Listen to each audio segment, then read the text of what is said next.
आज भी वृंदावन में भगवान की लीला चल रही है और लोगों को दर्शन हो रहे हैं। ऐसे एक बार, एक कुछ सालों पहले की बात है, ज़्यादा पुरानी नहीं है।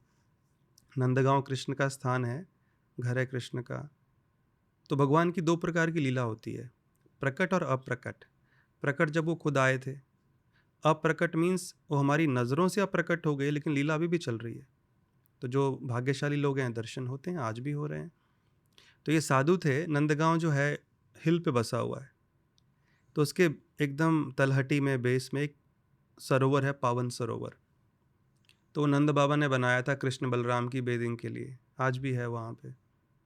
तो उसके तट पे एक साधु रहते थे और उनके पास एक कृष्णा का छोटा सा एक मूर्ति था, विग्रह। और उनका एक भजन का मुख्य हिस्सा था कि रोज़ अपने हाथ से कहीं से फूल चुन के माला बनाते थे और उनको पहनाते थे। ये रोज़ करते थे वो। ये भोले साधु, मतलब भोला ही होना चाहिए, तभी जाके कृष्ण थोड़ा रिझ जाते हैं। तो उन्होंने ऐसा करते करते 5 साल हो गए। तो उनके मन में एक दिन विचार आया कि यार ये कृष्ण कितना कठोर है, 5 साल से सेवा कर रहा हूँ, अभी तक दर्शन नहीं दिए। इतनी सेवा बोलते राधा रानी की होती तो अभी तक दर्शन दे दिए होते, राधा रानी इतनी कृपा करने वाली हैं। तो उन्होंने उस दिन डिसाइड किया कि आज से कृष्ण की सेवा बंद।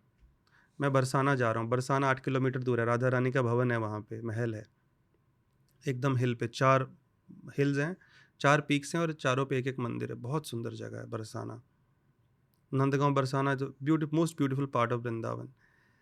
तो वो चल पड़े और सीधा रास्ता है 8 किलोमीटर का। जा रहे हैं शाम को, कंबल उठाया, कमंडलू उठाया और चल पड़े बरसाना। रूठ गए कृष्ण से। जा रहे हैं और सामने से कुछ बच्चे आते हुए दिखाई दिए। गायें चरा के वापस आ रहे हैं और रोज़ का काम था। नाच गा रहे हैं, एक दूसरे की टांग खींच रहे हैं, जोकिंग एंड जंपिंग। सो उनमें से एक बच्चा उनके पास आया, टर्बन पहना हुआ था, सांवले रंग का है। तो उनका रास्ता रोक लिया साधु का। बोले बाबा किधर जा रहा है, ब्रज भाषा में बोलने लगे। तो वो साधु को लगा ये बच्चे रोज़ मुझे तंग करते ही थे, नंद फिर भी तंग करने आ गए। उनको ऐसा एक्सपीरियंस था, बच्चे लोग थोड़ा मजाक उड़ाते हैं। बोले जान दे मुझे। तो बोले नहीं, पहले बताओ किधर जा रहे हो। तो बोला नहीं नहीं जान दे वो। तो ये भी ज़िद कर रहे हैं, वो भी ज़िद्दी। तो वो इधर जा रहे हैं, हाथ ऐसे करके खड़ा हो जा रहा है, नहीं जाने दूंगा, पहले बताओ कहाँ जा रहे हो। ऐसा करते करते तो साधु को गुस्सा आ रहा है। फिर ये बच्चे ने बोला कि बाबा अगर आप चले गए तो मेरी फूल सेवा कौन करेगा। और जैसे ये कहा, सब गायब, बच्चे भी गायब, गायें गायब। तो ये साधु was stunned। उनको लगा सपना देख रहा है, लेकिन he could still smell that divine fragrance। that means सपना नहीं था। and that's when he realized कि it was Krishna। बिकॉज मैं रूठ के जा रहा था आज मेरे को मनाने के लिए खुद। ही फेंटेड, वहीं लेटे लेटे रोते रहे। And then he picked up his kamandalu, picked up his kambal and came back, resumed his seva. और बाद में कुछ समय बाद उन्होंने ऊपर जो पुजारी थे उनको ये कथा सुनाया। इस तरह से फिर लोगों तक पहुंचा। तो यस, ज़रूरी नहीं है कि एस्ट्रल बॉडी में ही, जब हम एक लेवल पे आ जाते हैं तो साक्षात इसी बॉडी में दिख जाएगा आपको, फिजिकल बॉडी में ही। ऐसे बहुत सारे लोग हैं जिनको हो रहे हैं आज भी। स्पीड ऑफ द मोमेंट कैसे बढ़ाएं? एज इन बहुत सारे लोग ये सुनकर ना, और मैं भी इन लोगों में ही शामिल हूँ, मुझे भी दर्शन चाहिए एट सम पॉइंट। हाँ कभी भी सपनों में आ जाता है या देवता, but what about in the real world? eagerness, greed is the only price to pay। मतलब How greedy are you for that darshan? तो is greed a bad thing in this? No, no, it's a good thing. it's a good thing। So greed is not bad, greed for the right thing is good। So आपका कितना, जितना आपका eagerness बढ़ेगा वो दर्शन के लिए, how intensely you are longing for that darshan, उतना जल्दी होगा वो, कैजुअल वे में नहीं। एंड जब आप नाम जप भी करें, डू इट विद दैट भाव that Krishna I want to see you. नाम में ऐसी शक्ति है, नाम बीज की तरह है, सब कुछ प्रकट करता है वो। Can I tell you one more story, real incident इधर का। एक जस्ट टू शो ईगरनेस जब बढ़ता है, फिर हम कोई भी हों, भगवान खुद चल के आते हैं। एक गोवर्धन डाकू नाम से थे एक, वृंदावन में कुछ सालों पहले। गोवर्धन में रहते थे, घना जंगल था। तो एक बार ऐसे ही घूम रहे वृंदावन में और एक कथा चल रही थी। तो एक कथाकार कथा कर रहा है, कृष्ण बलराम जब गायें चराने जाते हैं, उनके शरीर पे इतने सारे आभूषण होते हैं, हीरे जवाहरात मोती बेशकीमती। तो ये तो डाकू है। अभी वो डाकू जो हो वो तो अपने मतलब की बात ही सुनेगा ना। कई बार हम जब लिसनिंग करते हैं तो अपने मतलब की बात सुनते हैं। बोला अच्छा हीरे मोती, तो इनको लूटना ठीक रहेगा, ज़िंदगी भर डाका डालना बंद करना पड़ेगा, फिर बंद हो जाएगा।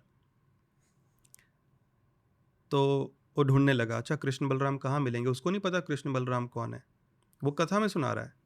उसको लगा है इधर के बच्चे कोई, तो पूछने लगा सबको कृष्ण बलराम कहाँ मिलेंगे। तो किसी ने बोला अरे कृष्ण बलराम वो तो नंदगांव में है। ब्रज में लोग ऐसा रहते हैं जैसे कृष्ण बलराम हैं, उनका वो भाव नहीं है कि थे, आज भी हैं। तो वो नंदगांव आ गया, लेकिन वो 24 घंटे यही प्लानिंग कर रहा है कि कृष्ण बलराम कैसे लूटूं ले। लेकिन 24 घंटे में क्या हो गया, स्मरण हो गया उसका। वो सोच किसके बारे में रहा है, कृष्ण बलराम के बारे में।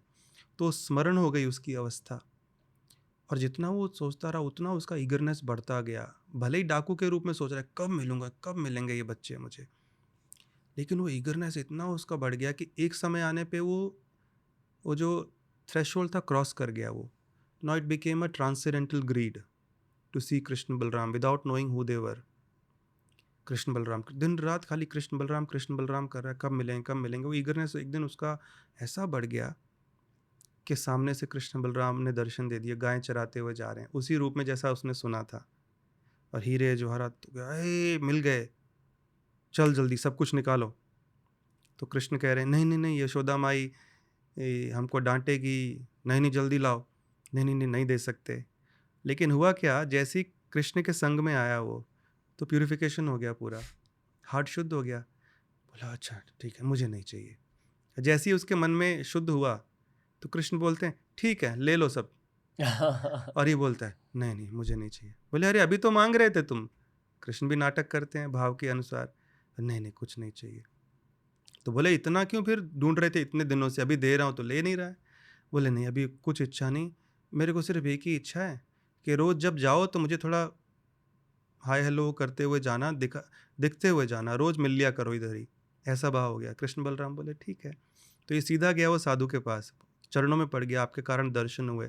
किसके दर्शन हो बोलता है, कृष्ण बलराम के। है वो तो मैं ऐसे ही बोलता हूँ, ऐसा कोई है नहीं। तो कथाकार करने वाले को श्रद्धा नहीं है। बोले नहीं हुआ है। बोले ऐसा तो दिखाओ। लाया, कृष्ण बलराम दिखे, इस डाकू को दिख रहे हैं, इसको नहीं दिख रहे हैं, बिकॉज श्रद्धा नहीं है, ग्रीड नहीं है कुछ।